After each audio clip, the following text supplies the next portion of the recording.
Bok, ja sam Bojan Jambršić i prijateljima životinja pridružio sam se kako bih vam prenio jednu važnu poruku. Vjerujem da niste znali da su milijuni životinja svake godine izloženi intenzivnoj patnji zbog raznih pokusa.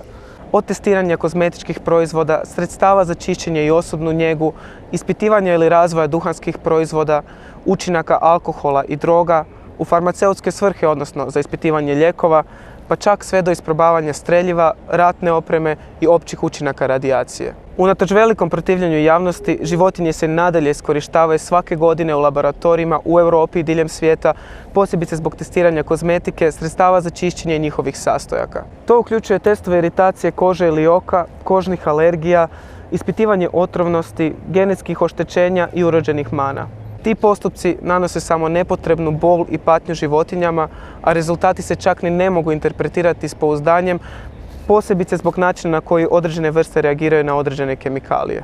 Kunići, zamorci, miševi samo su neke od životinja koje se koriste za testiranje kozmetike, sredstava za čišćenje i njihovih sastojaka.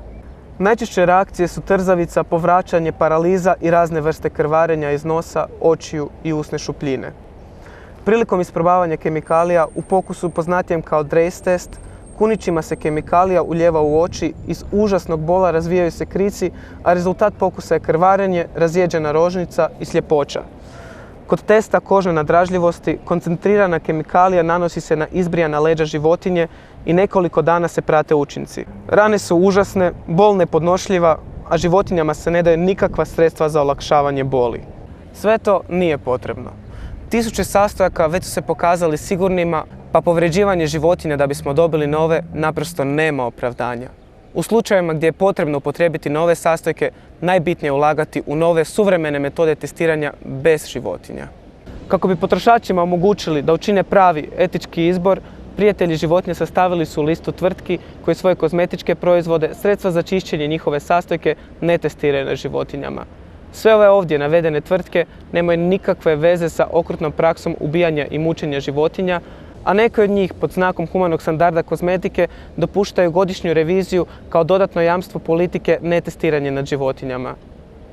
Nakon što su me prijatelji životinja kontaktirali i pokazali mi neke ružne slike pokusa nad životinjama, niti trenutka nisam razmišljao i rado sam se odazvao njihovom pozivu.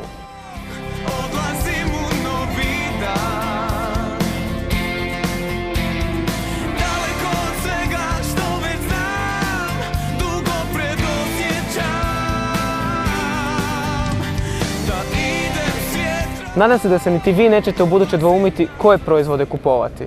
Molim vas, zatražite od prijatelja životinja bijelu listu tvrtki koje svoje proizvode ne testiraju na životinjama i koristite isključivo proizvode koji nisu testirani na njima. Ponesite letak sa sobom svaki puta kada idete u kupnju, uzmite dodatne primjerke te ih podijelite svojim prijateljima i poznanicima. Bijelu listu možete također pronaći i u elektroničkom obliku na www.prijatelji-životinja.hr.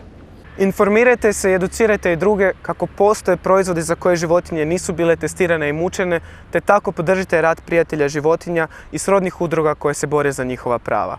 Budite bolji od okrutnosti i postanite dio humanijeg i suosjećajnijeg svijeta već danas. Hvala vam!